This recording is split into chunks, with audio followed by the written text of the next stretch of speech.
Hi, introducing our product Lithium-Ion Cell Testing and Characterization Lab. This product is very crucial for anyone to learn and understand the behavior of any given cell. To make that happen, we have the full-fledged setup that is visible here for you. The first thing is the overall table, or we can call it as a frame, that holds up all the components. Apart from that, we have the computer which connected to the test device, which acquires all the data with the software, and also which acts as a test planning and test conduction software. That means you can configure all your test requirements and test cases with the help of this GUI software. It is also useful for you to collect data, download data, and also in some cases get a graphical user interface of the data that is for which the test is going on. We have the main component, that is the test machine. The test machine comes up with a variety of current ratings. Machine can be 5 volts, 6 amps. That means you can charge for 6 amps and maximum discharge can be 6 amps. The machine can also come in the options of 15 amps. You can 15 amps charge the cell or discharge the cell. So like this, it comes up with even up to about 100 channels, 200 channels based on what requirements do we have for testing. Typically for an academic requirements, we suggest either a 6 amps machine or a 15 amps machine or a 30 amps machine, as far as you don't have any specialized requirements. But all the machines does the same functionality and the same job in studying the cell behavior. For that, we also have the data acquisition hardware, and this hardware connects to the computer with the help of a LAN communication cable. So as we see, what we have in the setup and which we need is the cells that we can use for testing.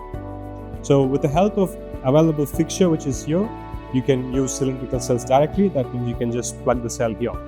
If you want to conduct a test for the prismatic or a pouch cell, you can get an extension from here, right? So which will be helpful for conducting the test for the prismatic or pouch cells. So as we understand the physical hardware of the setup, then what is it we're going to do with the help of the setup?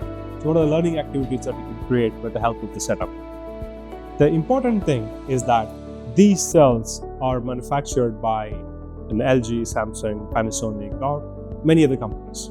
So every battery OEM or a two-wheeler or a truck or a bus OEM will buy these batteries and manufacture the battery pack, buy these cells and manufacture the battery pack. When they buy these cells and define them for a specific application, they want to know how the cell will perform at different test conditions, and also what data that we need to write a BMS algorithm. That is where this machine becomes very useful. What you can do, example, you can keep this cell here in the channel, use a software, conduct, let's say, 1,000 cycles of charging and discharging. And you can do it at, let's say, 2 amps of charging, 2 amps of discharging, 3 amps of charging, 3 amps of discharging. Or let's say 6 amps of charging, 2 amps of discharging. So you can define your test conditions and conduct the test on the given cell so that we get to see how the battery degrades over the number of cycles. That could be a very large activity which takes years of time. A smaller one can be, you want to validate whether this cell is able to give the exact capacity what your manufacturer self promised you. You can conduct the test with the help of charging and discharging setups. Apart from it, we can perform tests like an OCV test. OCV is called Open Circuit Voltage Test. By conducting the charging and discharging at a specific C rate, you will be able to extract the OCV curve of the cell, which will be further helpful in writing your BMS algorithms. Like in this way, you can also perform something called HPPC, Hybrid Power Pulse Characterization. With the help of that test, you will be able to identify DC internal resistance of a given cell. And you can do it at a variety of SOC intervals. That means at 100%, and then you can discharge the cell, then again do an HPC, then conduct the test. Like this way, we can draw a spectrum of internal resistance across the SOC of the cell. So in this way, the machine is very useful for any learner to know how the cell is going to be behaved. And this is the same instrument that will be used in any EV OEMs or battery companies or research and development companies.